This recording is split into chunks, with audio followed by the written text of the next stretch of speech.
currently on a mission to go grab some yarn because I want to do this cute little DIY to help fix one of my favorite sweaters. It has like these giant oil stains on it, and I saw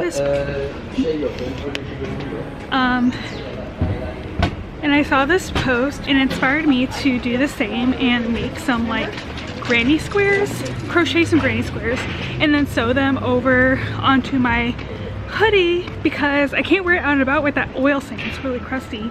So we're gonna go ahead and fix her up. So I've actually never crocheted granny squares before, let alone actually have done a crochet project before. But I feel like this is a project that should be pretty beginner friendly. I don't really know. I do have some leftover yarn that I have that's like this cute pink yarn where I made this like little scarf out of last year. So I have some extra yarn from that, but I obviously need more yarn, more colors. And I went to this cute little shop and they have like different types of more sussy yarn. And because the yarn that I already have is like this chunky yarn, I wanted to find some other things that like the same weight. The colors of the jacket and the sweater are kind of like this like pink brown. So I feel like this green and then this gray color is a pretty good combo for all that. I feel like it balances out really well. So I don't know, we'll see how it goes. So here are the yarn options I'm going with. Kind of shocked myself with the gray, but I feel like, let me grab the hoodie.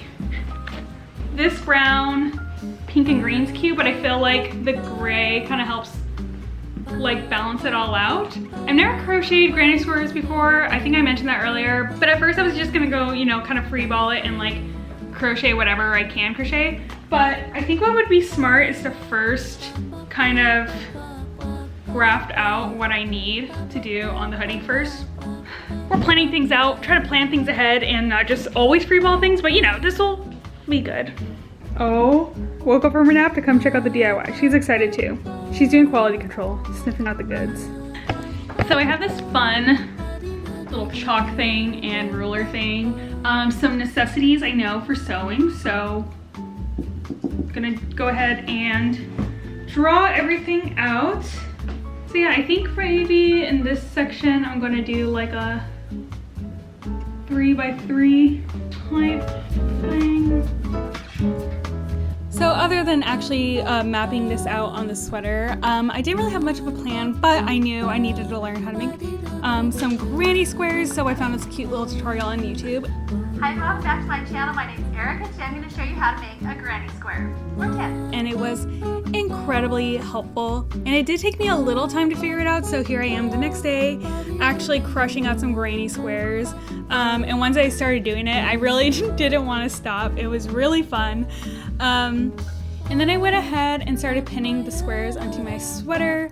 But before I officially sewed them in, I kind of wanted to know what it looked like on. I love the way the colors came out. My only thing is that it looks pretty heavy on one side because I also forgot I need to like sew in some yarn right here to cover up this little stain.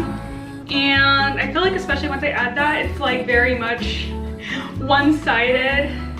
But I'm kind of afraid of like putting something else. I probably have to put something else here, but I'm afraid of it seeming too heavy. Maybe I'll put another gray patch here. So, well, I was gonna put gray here. I don't know, I'm gonna play with it again, see what happens. I'm gonna use these little scrap pieces of yarn to just kind of like, I don't know, maybe like sew in on the side, like sew them straight in, rather than make a granny square, because I don't think it's gonna fit, but you know, little upcycling moment. And later that night, not pictured here, is that I ended up re-watching The Hunger Games. I have been influenced from TikTok to be able to re-watch it again, and every time I do, it's just so good. I don't think I got myself crying here, but you know me, I'm quite the crier, and The Hunger Games gets me every time. But after finishing the first movie, I finished the sweater, and here's what it looks like. And here it is, here's a sweater! Ah, it came out so stinking cute. Yeah, I love that I can actually wear this out and about, and I love the feeling of like customization that it adds to it, obviously, of course. Really happy that it actually all balanced out at the end, and yeah. The tracker comes in handy. I mean, at least hello! I meant to record our food, but this place is tasty. We left That's all that's left. Yeah, there's nothing left.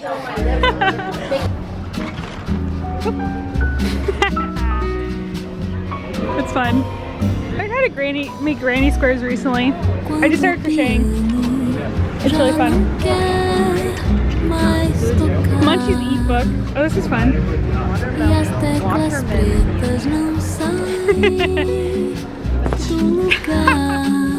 It's cute.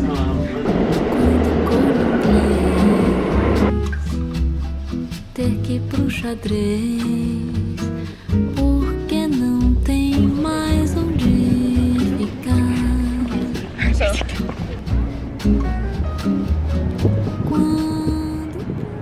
So I am deeply obsessed with this book right now. I literally just started it yesterday or the day before that, and I feel like I'm already learning so much. I feel like for me it's interesting because I think I mentioned this kind of in my previous video of like ways to take care of yourself and things like that, but I have been dealing with like a lot of mental health things, and I feel like with that I've been trying to discern like triggers of things that start up my different episodes that I have, or be able to kind of notice the signs of like when I'm getting to a spot where my mental health is getting really bad. But I feel like a part of that I'm also realizing is just like such a human experience to have, especially during this time period of like this constant pressure and constant overwhelm to perform. I mean, it's kind of ironic because it's like I'm recording me doing things, going about my day, but I think it's also really special of like the way I approach my content is like a way of documentation, and like I feel like YouTube specifically has allowed me to like kind of just like explore things and explore myself as opposed to other platforms. But I am constantly thinking of like, oh, this thing could be this kind of a video for this platform, or make this kind of series or whatever. But I feel like everybody kind of deals with that in some degree. Like that's what this book says, where it's like even if you work like remote and you can work from wherever you want, like there's a constant pressure that you should be working instead of like doing whatever. Or like if you hate your job and you're starting a hobby, you're like, how do I commodify that? Or like, I don't know, there's a lot of really good points, but I think one of the main ones that I thought was interesting so far, I only just finished the first chapter, let me just preface that, but something that she said in the first chapter was that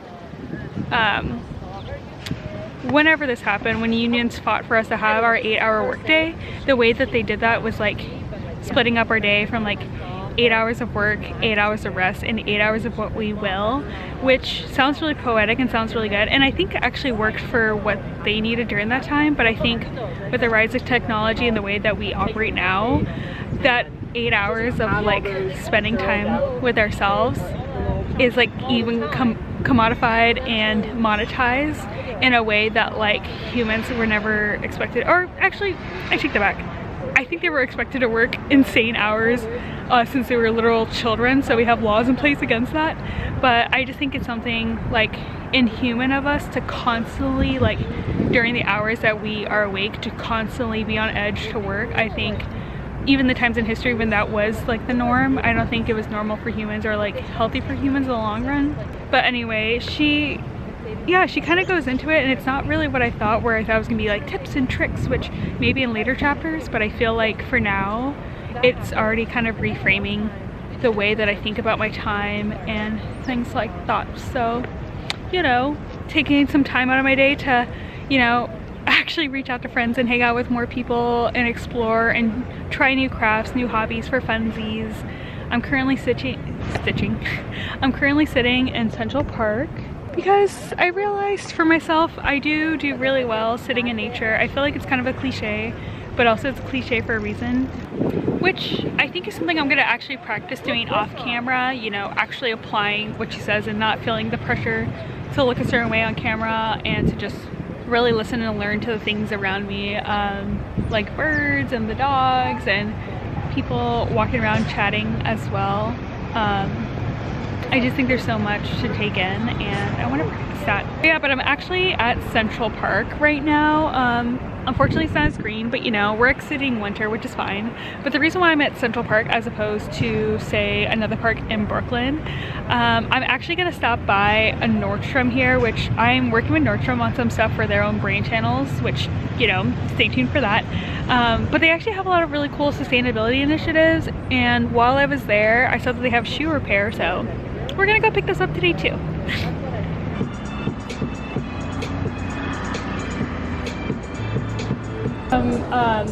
Shoe repair pickups. Okay, what's the last name? Rogers. Rogers? Okay, Yeah, it's R-O-G-E-R-S. Okay, it's 1 pair to 3 pairs. 3. Okay, let me grab it. This one he charged you 30 and this one 65. Okay, Yeah, kind of. perfect. What time is it? It's mending haul time. And the crowd goes wild. Wow. Okay, so here's what we've got. So what I really liked about going to Nordstrom, I think going to other cobblers probably would be very similar, but what I liked about them is that they really like talk things out with me via the phone, like after I dropped off something. So I dropped off these pairs of shoes, which everything does come wrapped in plastic, which you know is like whatever, but you know, this is perfect for Tofu's cat litter, so I will take that. But anyway, I had these pair of shoes that I thrifted a while ago, but the thing is, on the little tag it says that it's for indoor use only and it needs a replacing sole for outdoor use. And the person called me and was like, hey, like we can do that, but I think for the quality of these shoes, I think it would not be a good bang for your buck for you to do that. And he recommended me not to get them. He told me I could, but he just didn't think that they would be super long lasting. So I thought that was really cool on his end, because he could have easily, you know, just asked for my monies and I wouldn't know any better, but he kind of talked me through it on the phone and I really appreciated that for him. So these are not fixed, but I don't know what to do with them anymore. They don't feel very secure. Like this part in the middle feels like it might break sometime, so I don't know. If you have any ideas, let me know, but there's that. And then the next thing I got fixed were these, which, oh my god, they look so good. I'm very impressed by how well they did. So these are my other shoes. They're another pair of thrifted shoes that I got. All of these are thrifted, which this is kind of the price you pay with thrifted shoes, that they all get pretty busted pretty quickly most of the time. But they're these cute like little kitten heels. But the thing is that the heel on them was like falling apart and was really, yeah, it was just overall really crusty. And I was wearing them around longer than I should have without the bottom heel thing attached to it. So I got that fixed up. They're very cute. Can't wait to wear these around for spring, summer again. I was really sad when I couldn't wear it for the fall. And then I have a pair of these vintage Timberland shoes that I thrifted. And they're so cute, which I think I've shown you guys me thrifting them in another recent video of mine. But it was cool because when I was talking with the guy on the phone, he was like, these shoes are really high quality. I highly recommend you do get these really fixed up. And he gave me like all these things about what I should do. So the problem I had with this is that it decided to want to talk. Tell me why I'm leaving an event and my shoes decided to do this. Today's the day it decided to talk. Talk, Valentina. Allez. And, you know, I wasn't really for that. So we fixed the front part of this, I don't know what it's called, but it looks so fresh. And he also replaced the bottom part of this so it had like more traction when I'm walking around town. And he also replaced the heels on the bottom too, because I didn't even realize it till later that that they had fallen off, which is a problem I have with most of my shoes. But they're just looking so fresh. I'm also pretty sure, now that I'm looking at them, I'm pretty sure that they like buffed out and cleaned them too, because this looks so shiny and cute. Like an Irish dancer. Anyway, Matt and I are gonna meet up with one of our friends and go check out some cherry blossoms because it's the first weekend of spring. So I think I'm gonna go ahead and style these boots and check out all the wonderful spring flowers. So shortly after, Matt informed me that the place that we're going actually was gonna take a really long time for us to go walk to. So I couldn't walk around in my boots. I had to wear these other clogs, which, you know, are still on brand because they're floral. And we also soon realized that the cherry blossoms on Roosevelt Island are not blooming yet. We came probably like a week too soon, or there's like hardly any blossoms anywhere, but you know, we're out in the sunshine and we're just gonna make the most of it. Literally the only cherry blossoms we found. It's so pretty. Did we figure out if cherry blossoms produce cherries? They might.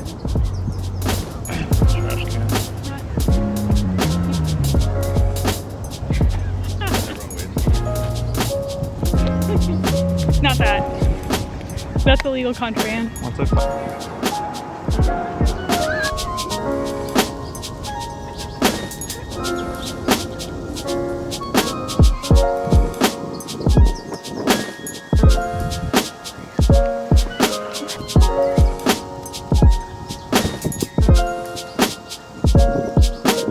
What'd you say? The connection to the earth. Yes. A tree hugger in the wild. I'm just kidding. We actually, here's another cherry blossom tree. I'm actually kind of shocked. Pretty impressive. It's a keeper.